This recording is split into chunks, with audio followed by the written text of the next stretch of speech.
तोड़ने के बाद बॉडी निकालेगी। जब ये हो रहा था तो सुमन कुमार स्वयं वहाँ उपस्थित थे। इनकी पत्नी का फ़ोन भी वहाँ पर मौजूद था, थाना प्रभारी और सब लोग पहुँच चुके थे। लेकिन उस समय चूँकि सब सिपाही लोग थे और ये सुमन कुमार थे सिपाही, इनके द्वारा उस समय मोबाइल जो इनकी पत्नी का था वो ले लिया गया, जो कि अभी तक पुलिस को नहीं दिया गया, लेकिन आगे अनुसंधान में उस मोबाइल की आवश्यकता है, वो इनसे मांगा जाएगा। मोबाइल इन्होंने ले लिया गया। उनकी पत्नी ने अपने देवर को सूचित किया था। उसके बाद ये पूरी प्रक्रिया प्रारंभ हुई और प्रक्रिया प्रारंभ होने के बाद हम लोगों ने जो डीसीसी प्रभारी हैं उन्होंने बताया कि यहाँ पर एक अननेचुरल डेथ हुई है, तो इमीडिएटली अननेचुरल डेथ का कॉग्निजेंस लिया गया और अननेचुरल डेथ कांड संख्या नगर थाना में दर्ज किया गया है, जिसका कि अनुसंधान भी हो रहा है। इसके बाद अब इस पूरी घटना को जब हम लोग समझे कि आखिर ये हत्या थी कि आत्महत्या, तो पूरी तरह स्पष्ट हुआ कि चूंकि दरवाजा तीनों तरफ से बंद, दीवार तीन तरफ से थी और एक तरफ से सिर्फ गेट था और वो गेट भी बंद था। और उनसे मिलने वाले लोगों में अंतिम व्यक्ति इनके पति स्वयं ही संध्या में जाके शाम में 3 से 6 बजे के बीच में इनके पति ही वहाँ पर इनसे मिलने गए और कोई मिलने नहीं गया। तो इन्होंने जो सिपाही थी अर्चना कुमारी, उन्होंने गेट को अंदर से लॉक किया और उसके बाद आत्महत्या की। तो ये स्पष्ट हुआ कि आत्महत्या है। अब आत्महत्या के कारणों का हम लोग पता लगाने लगे, तो साथ ही इनके जब पति से भी पूछताछ हुई, इनके पति ने मीडिया को भी और थाने में भी फिर आवेदन दिया, इनके परिवार ने भी आवेदन दिया। तरह तरह के आरोप इन लोगों ने लगाए हैं। हर एक आरोप पे हम लोगों को समझना चाहिए कि किस आरोप पर क्या है। इनके परिवार के द्वारा और इनके द्वारा बोला गया कि लगातार 2 माह इनको रूम के लिए परेशान किया गया, लेकिन मैंने आपको बताया कि रूम जो है वो जून 2023 में ही इन्हीं के आवेदन पर जो रूम अलॉटेड था वही रूम इन लोगों ने कैंसिल करवाया था। तो जिस स्थिति में जब ये शिफ्ट हुई तब इन्हें कोई भी रूम आवंटन नहीं था। तो पुलिस लाइन में एक अनुशासित प्रक्रिया के तहत हम लोग कार्य करते हैं और जो रूम आपको आवंटित नहीं है उस नहीं आवंटित वाले रूम में आप नहीं जा सकते हैं और आप ताला तोड़ के अगर उसमें जाएंगे तो इसमें पुलिस लाइन के अधिकारियों ने जब रिपोर्ट किया तो इनको सस्पेंशन की कार्रवाई की गई। इनके द्वारा एक आरोप लगाया गया कि जब ये बिना डीओ के अलाउ हो गया था शिफ्ट होना, तो पुलिस में या किसी विभाग में आदेश निर्गत होने की प्रक्रिया होती है। तो पुलिस में जिलादेश निर्गत होता है पुलिस अधीक्षक का। जिलादेश इनको G3 का निर्गत था, जिसमें वो गए नहीं। इन्होंने स्वयं G3 को रद्द कराया। F3 का कोई आदेश ही नहीं था।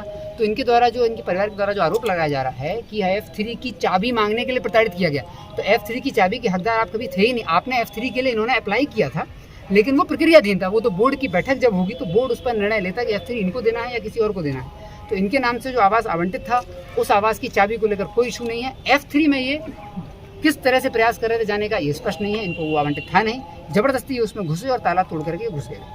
अब इनकी पत्नी के द्वारा भी जो एक लेटर मिला है उसमें इनका हस्ताक्षर नहीं है, उसको सुसाइड नोट नहीं करेंगे, लेकिन उन्होंने पुलिस अधीक्षक को लिखते हुए एक लेटर उसमें लिखा है। उसमें उन्होंने वर्णित किया है कुछ बिंदु, जिन बिंदुओं पर भी हम लोगों को बात करना जरूरी है। उन्होंने लिखा है कि ये आवास उनको मजबूरन खाली करना पड़ा। जो अंतिम समय हम लोगों को जो उस जो कमरा है उस कमरे से कागज मिला है, उसमें लिखा है कि आवास मजबूरन खाली करना पड़ा।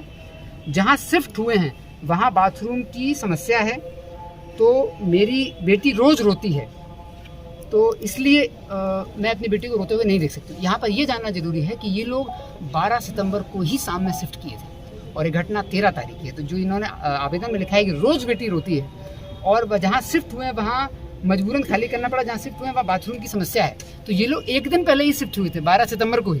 तो 13 सितंबर को ये आवेदन कैसे लिखा गया? इस आवेदन में ये तथ्य कैसा है कि मेरी बेटी रोज़ रोती, जबकि एक ही दिन हुआ था। 12 सितंबर को ही ये लोग G3 में शिफ्ट हुए थे। G3 में हो सकता है बाथरूम की समस्या हो, F3 में समस्या नहीं थी। F3 में ये लोग अनाधिकृत रूप से 2 महीने से रह रहे थे। तो जब ये इनको जब सस्पेंड से रिलीज नहीं किया गया कि आप खाली करिए, तब इन लोगों ने 12 सितंबर को जब 8 को भी हमसे मिले थे, तो 8 को भी पुलिस लाइन में इन्होंने मिले थे ये लोग, तो बताया गया था कि आप खाली कर दीजिए तो आपको सस्पेंशन से रिलीज कर दिया जाएगा, लेकिन ये नहीं खाली किया और 12 तारीख को ये G3 में शिफ्ट किए। तो मात्र एक दिन हुआ था। तो जो ये तथ्य है कि रोज़ मेरी बेटी रोती है, उस तथ्य की पुष्टि नहीं होती है, क्योंकि सिर्फ एक दिन इन लोगों को हुआ था। आवास बोर्ड ने, मैंने आपको बताया, एक इनका आरोप है कि जो रूम है वो इनको मनपसंद नहीं मिला, तो आवास बोर्ड ने एक सिपाही से पूछताछ की थी। 6 लोगों की टीम थी और उसमें DSP हेडक्वार्टर ने एक सिपाही से बात की थी। इनके जो पत्र मिला उसमें इन्होंने साफ लिखा है, महिला ने ही, कि मैं मानती हूँ कि मेरे पति से गलती हुई होगी। तो ये जो गलती है रूम तोड़ने की, पत्नी भी इनकी स्वीकार रही। इनकी पत्नी भी एक बार पुलिस लाइन में निलंबन से अनुरोध करने के लिए आई थी, तो इनसे भी परीक्षा की गई थी कि आप लोग एक प्रक्रिया के तहत, एक आदेश के तहत किसी रूम में आपको दिया गया है तो आप खाली कर दीजिए उसको, उसके बाद हो सकता है आपको वही अलॉट हो जाए, लेकिन होगा सब कुछ नियम कानून के तहत ही। तो इन्होंने खुद में लिखा है कि मेरे पति से गलती हुई होगी और इन्होंने लिखा है कि पति के चक्कर में पत्नी और बच्ची को परेशान किया गया, जबकि इनके पति को निलंबित किया गया। इनकी पत्नी के बारे में जो हम लोग को अभी तक पता चला है वो सही लड़की थी, उनकी स्वच्छ छवि थी, उनके द्वारा किसी भी तरह का कोई ऐसा उन पर वो नहीं है और वो शायद ना उनको सस्पेंड किया गया, ना उन पर किसी तरह की कार्रवाई भी की गई थी। एक और आरोप इन लोगों ने लगाया है कि जीवन भत्ता भी इनका बंद कर दिया गया था। इनके परिवार ने भी, इनकी माँ ने भी आवेदन लिख के किया, जो कि पूरी तरह गलत है। माह अगस्त तक, अभी सितंबर चल रहा है, अगस्त तक का जीवन भत्ता इनके अकाउंट में जा चुका है।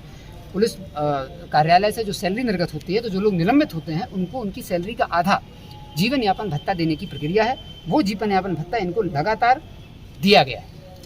अब सुमन कुमार के बिंदु पर हम लोग जब आएंगे तो सुमन कुमार के बारे में हम लोगों ने पता किया तो सुमन कुमार ताजपुर थाना में हॉक्स टीम जब हम लोगों ने बनाई थी जनवरी में, उस हॉक्स टीम में इनको ताजपुर थाना में दिया गया था। ताजपुर थाना से गोपनीय शिकायत हम लोगों को प्राप्त हुई थी, कई लोगों के द्वारा बताया गया था कि कुछ शराब माफियाओं के साथ ये उठते बैठते हैं, लेकिन जिसका कोई स्पष्ट साक्ष्य नहीं था, इसलिए इन पर कार्रवाई नहीं की गई। साक्ष्यों के अभाव में हम लोग कार्रवाई नहीं करते हैं, लेकिन शिकायत थी, गोपनीय शिकायत ऐसी आ रही थी, इसलिए इनको वहाँ से, चूंकि हॉक्स एक बहुत सेंसिटिव टीम हम लोगों ने बनाई थी। अक्सर ये आरोप लगता रहता है कि हॉक्स जो है वो छोटे छोटे शराब कारोबारियों के साथ मिल जाते हैं, इसलिए हम लोगों ने इनकी जब शिकायत आई तो इनको हटा करके पुलिस लाइन क्लोज किया और इनको नॉन सेंसिटिव पोस्टिंग का ऑर्डर किया कि नॉन सेंसिटिव पोस्टिंग यानी कल्याणपुर थाना में रिजर्व गार्ड में इनकी पोस्टिंग दी गई। और इनकी जो पत्नी थी वो लगातार डीसीसी में पहले दिन से कार्य कर रही थी। डीसीसी कंट्रोल रूम में 8 घंटे की नौकरी होती है, फिक्स ड्यूटी आवर्स की नौकरी है। ये उन्हीं महिलाओं को दी जाती है जिन महिलाओं के ज़्यादा बच्चे हों, जिनको समस्या हो किसी तरह की। तो इनके 3 बच्चे थे, तो अपने फैमिली की केयर कैसे करेंगे? फैमिली की केयर करने के लिए इनको पुलिस लाइन में एक ऑर्डर दिया गया।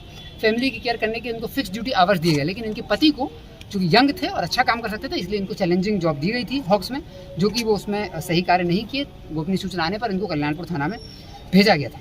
ये दोनों आवास अप्लाई करने के पहले प्राइवेट क्वार्टर में ही रह रहे थे, तब भी उनको वही तनख्वाह मिलती थी और अब भी वही तनख्वाह मिलती है। 5 माह जब प्राइवेट क्वार्टर में रहे, तब उनके बाद जब उनको पता चला कि ये प्रक्रिया चालू है, तब इन लोगों ने अप्लाई किया था। ये भी उसमें है कि ये लोग वित्तीय रूप से प्रताड़ित हुए, तो इस बात की भी हम लोगों ने जानकारी की। तो इनके बैंक अकाउंट चेक किए गए हैं, तो इनके बैंक अकाउंट में इन लोगों ने 20 लाख का दोनों लोगों ने लोन ले रखा है घर बनाने के लिए, और उस लोन की एक भी EMI इनकी डिस्टर्ब नहीं हुई है। इनके पास जो अकाउंट में पैसा था, इनके जो घर बनाने के लिए, पटना में घर बनाने के लिए 20 लाख का लोन इन लोगों ने लिया है 10 लाख पति पत्नी के नाम से, उसकी एक EMI इनकी अभी तक 1 सितंबर तक इनकी EMI कटी है। तो पैसा नहीं होने जैसी कोई बात नहीं थी। और इनका जो ये तथ्य है कि इनको सस्पेंशन अलाउंस नहीं दिया गया, तो इनके अकाउंट में भी हमने चेक कर लिया है, ना सिर्फ पुलिस कार्यालय से पैसा गया है, जबकि इनके अकाउंट में भी पैसा रिसीव हुआ है। तो फाइनेंशियल जो तनाव है वो अभी तक की जानकारी में हम लोगों को नहीं दिखा है। फिर मुद्दा है कि परिवार के लोगों ने भी, इनकी माँ ने भी आवेदन दिया है, महिला की, इनकी माँ ने जो आवेदन दिया उन्होंने बार लिखा है कि इनको DSP हेडक्वार्टर ने एक कमरा स्वीकृत कर दिया था। उस स्वीकृत कमरे की चाबी मेजर नहीं दे रहे थे, इसलिए तरह तरह के आरोप मेजर पर लगाए। जैसे कि उन्होंने मीडिया को बताया कि मिठाई देने के आरोप लगाए हैं, हालांकि वो अनुशासित सिपाही हैं, फिर भी उनके द्वारा मीडिया के सामने जाके कैसे आरोप लगाए हैं इस बात की भी जाँच होगी। लेकिन उनकी परिवार जो बता रहे हैं, वो परिवार ने भी आरोप लगाया है कि DSP हेडक्वार्टर ने जब स्वीकृति कर दी, उसके बाद चाबी मांगने के लिए मेजर के द्वारा या अन्य पुलिसकर्मियों के द्वारा तरह तरह की प्रताड़ना की, जिसमें कि पैसे के लेन देन के भी आरोप इन्होंने लगाए हैं। तो पैसे के लेन देन के आरोप या मिठाई देने का जो आरोप मीडिया के सामने उन्होंने लगाया, उस पर हम लोग जांच करेंगे। लेकिन अभी इतना स्पष्ट है कि DSP हेडक्वार्टर ने कोई रूम इनको स्वीकृत नहीं किया था, क्योंकि वो रूम स्वीकृत करने के सक्षम पदाधिकारी ही नहीं है। रूम स्वीकृत करने के सक्षम पदाधिकारी सिर्फ और सिर्फ आवास बोर्ड है, स्वयं पुलिस अधीक्षक भी नहीं है। उसके लिए 6 लोगों का एक बोर्ड है, वो 6 लोग जिस पर रेडी होंगे, वही 6 लोग जब निर्णय लेंगे तभी उनको आवास मिलेगा। एक आरोप और इन लोगों ने लगाया है कि निलंबन से मुक्त नहीं किया गया। खाली करने का इनके द्वारा जो आवास मिला था वो इनके द्वारा खाली कभी उसमें गए ही नहीं, उसको रद्द करा दिया गया।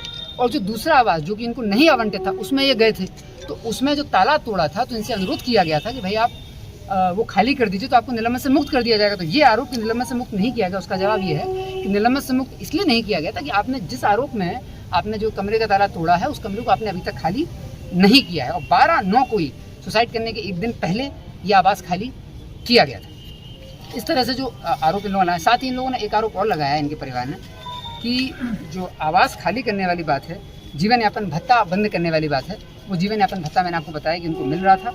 आवास खाली करने वाली बात पूरी तरह स्पष्ट है।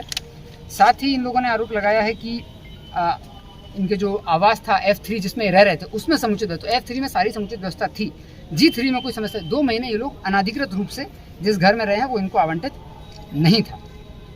इस तरीके से जो इनको आरोप थे, उसके बाद हम लोगों ने जो अननेचुरल डेथ कांड होता है उसको दर्ज किया है। इनके परिवार का आवेदन ले लिया गया है। उनके परिवार ने जो भी आरोप लगाए हैं, उन सभी आरोपों को जांच करने के लिए 7 सदस्यीय एक टीम बनाई गई है। उसमें 3 DSP हैं, 2 इंस्पेक्टर हैं, 1 DSP हम लोगों ने अपने जिले के बाहर को भी रखा है, ताकि इनको ये ना लगे कि जांच में जो है जिले के ही लोग हैं। SDPO सदर दरभंगा को भी इसमें शामिल किया गया है, 2 इंस्पेक्टर भी हैं, 2 सब इंस्पेक्टर भी हैं। ये पूरी कमेटी इसकी जाँच की। अब हम लोग ये तो स्पष्ट है कि आत्महत्या है, लेकिन आत्महत्या के पीछे का कारण क्या है, इसमें अभी हम लोगों को जो कुछ जानकारियाँ मिली हैं कि इन दोनों के बीच में भी कुछ मनमुटाव चल रहा था।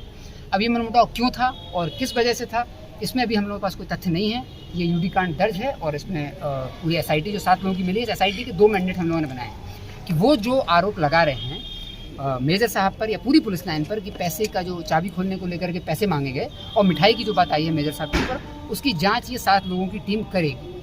साथ ही जो सुसाइड किया, इस सुसाइड का मूल कारण क्या है। सुसाइड तो किया स्पष्ट है, कहीं ना कहीं वो मानसिक तनाव में थी लड़की। अब वो तनाव में क्यों थी, उसके पति को सस्पेंड किया गया था क्योंकि उन्होंने गैर कानूनी कार्य किया था, गैर विभागीय कार्य किया था, इसलिए सस्पेंड किया गया था। लेकिन पैसे का कोई तनाव अभी तक इनको नहीं दिख रहा है। इसके अलावा तो इनके जीवन में कोई तनाव नहीं था। क्या इनके पति का कोई और वो था या कोई और इसमें बिंदु है, इसकी जांच भी, कुछ ऐसे तथ्य हम लोगों के सामने आए हैं जिससे स्पष्ट होता है कि इसकी जांच भी बहुत आवश्यक है। तो 7 लोगों की जो टीम है ये इसकी पूरी तरह से जांच करेगी।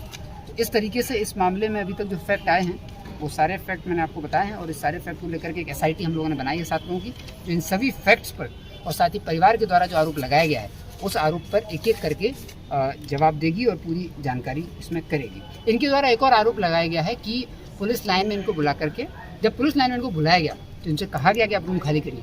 जब हमारे सिपाही पुलिस लाइन में हमारी बात को गंभीरता से नहीं सुनते हैं तो कड़े शब्दों में चेतावनी दी जाती है। तो इनको कड़े शब्दों में चेतावनी दी गई थी और बोला भी गया था कि आप रूम खाली करिए, क्योंकि हम लोगों की जो मंशा है वो ये थी कि विभागीय कार्रवाई अन्यथा ना हो, खाली कर दें तो उनको रिलीज करके उसका उस पीरियड को भी समाप्त कर दिया जाए। लेकिन जब समय ये हुआ उस समय मेरे साथ DSP हेडक्वार्टर और DSP प्रोफेशनल और भी लोग बैठे हुए थे, और जब इनको बोला गया कि आप रूम खाली कर दीजिए, तब इनके द्वारा काफ़ी एग्रेसिवली ये बात बोली गई। मैंने इनसे पूछा भी कि आपकी गलती, आप